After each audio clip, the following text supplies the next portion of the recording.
Esse é mais um episódio de Precisamos Conversar sobre a Ucrânia.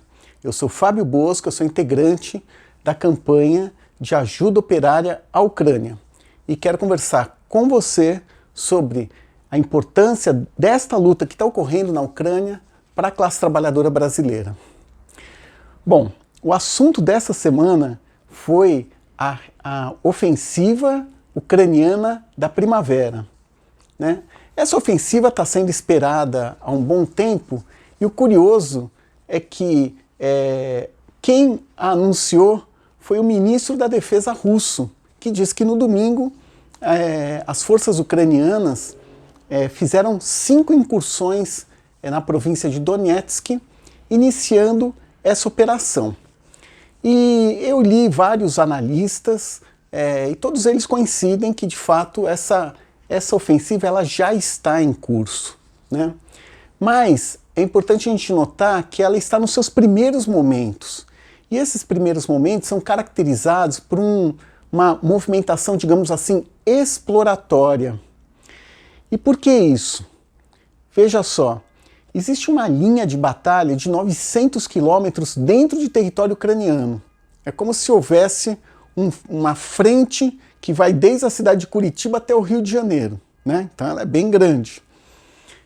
O exército russo construiu uma série de trincheiras, obstáculos, áreas minadas para poder impedir que os ucranianos retomem seu território, né?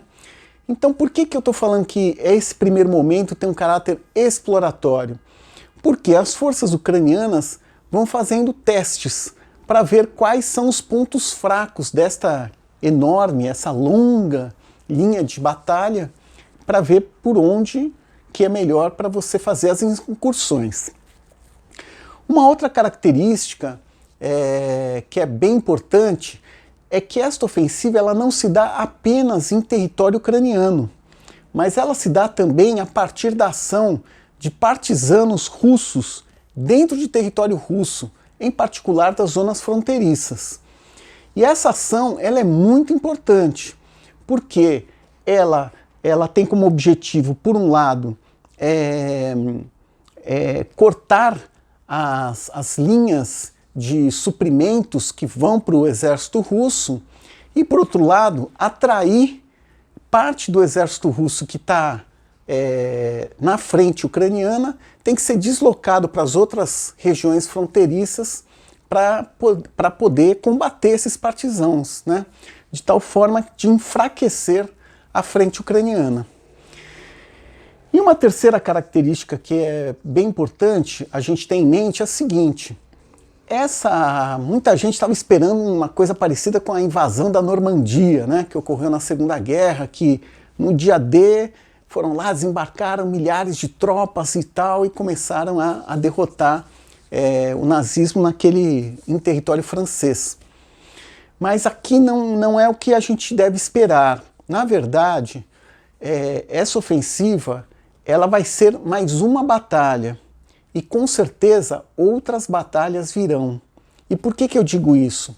Porque o exército ucraniano ele é um exército que tem muitos soldados, ele tem muita motivação, mas ele não tem o armamento necessário para expulsar as tropas russas. Eu acho engraçado porque tem muita gente aí de extrema direita e também de esquerda que afirma que esta guerra é uma guerra entre a Rússia e a OTAN, né? Mas, em termos militares, se você vai lá para a linha de batalha, o que você observa é que há 2 trincheiras.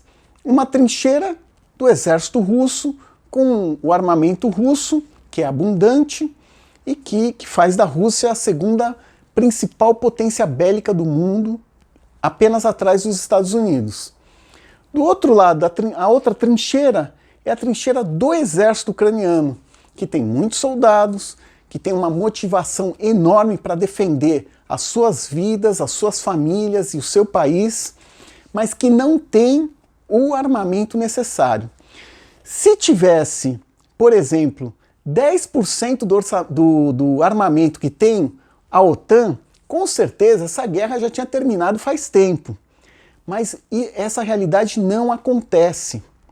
Porque a guerra não é entre a OTAN e a Rússia, é entre a Ucrânia e a Rússia. E a OTAN não dá todos os armamentos necessários para que a Ucrânia vença. E por que isso?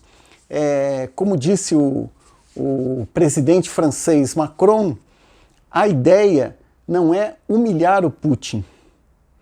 Ou seja, a ideia é preservar o Putin, não deixar que ele vença, mas preservá-lo.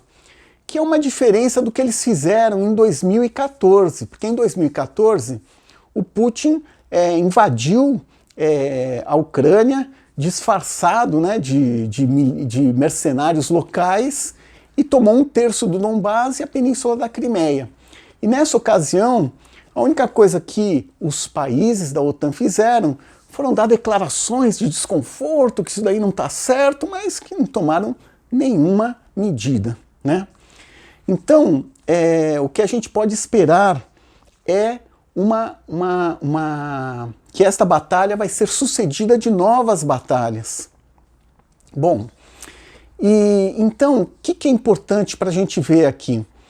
Que o que é fundamental, quem está jogando papel fundamental para a resistência ucraniana tem sido a classe trabalhadora, né? E eu digo isso porque é o seguinte, se você for no fronte de batalha, os soldados são todos da classe trabalhadora. Você não encontra um oligarca de armas na mão lutando contra os russos. Na verdade, os oligarcas e suas famílias estão todas em Mônaco e outros fora da Ucrânia, né? Usufruindo das suas fortunas, né? Que são bem grandes. E aliás, cá para nós, né? O que está em jogo nessa guerra é a questão da independência da Ucrânia e seu direito de existir. E a oligarquia ucraniana, ela nunca foi quem esteve à frente dessa batalha. Porque veja bem, ela começou a se formar na época da União Soviética a partir das reformas que Mikhail Gorbachev iniciou, né? Uma era a reestruturação, a perestroika, a outra a glasnost, transparência. E essas políticas abriram caminho para a implantação de uma economia de mercado e que a transição seria feita através de uma selvagem onda de privatizações. E foi o que aconteceu na Ucrânia. E o que essa oligarquia fez? Essa oligarquia, ela não existia antes. Ela, em geral, são membros da cúpula do Partido Comunista ou amigos destes, né? Então, ela se preocupou o tempo inteiro em ver como se apropriava dos bens do Estado e das riquezas do país. E para fazer isso, parte dela se associava à oligarquia russa, como por exemplo para tomar controle de boa parte dos setores industriais e a mineração na região do Donbás, ou outro setor que se associava ao capital financeiro europeu que trouxe os bancos europeus para dentro da Ucrânia. Então, não dá para a gente esperar nada dessa oligarquia, que, aliás, é representada pelo governo Zelensky.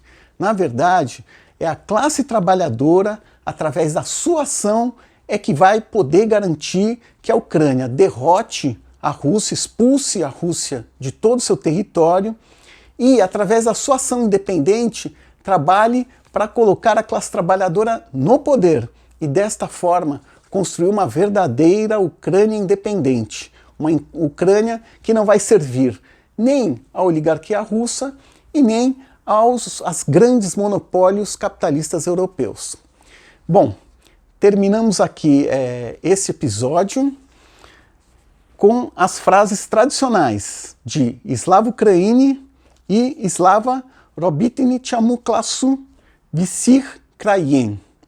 Glória à Ucrânia, glória à classe trabalhadora de todos os países.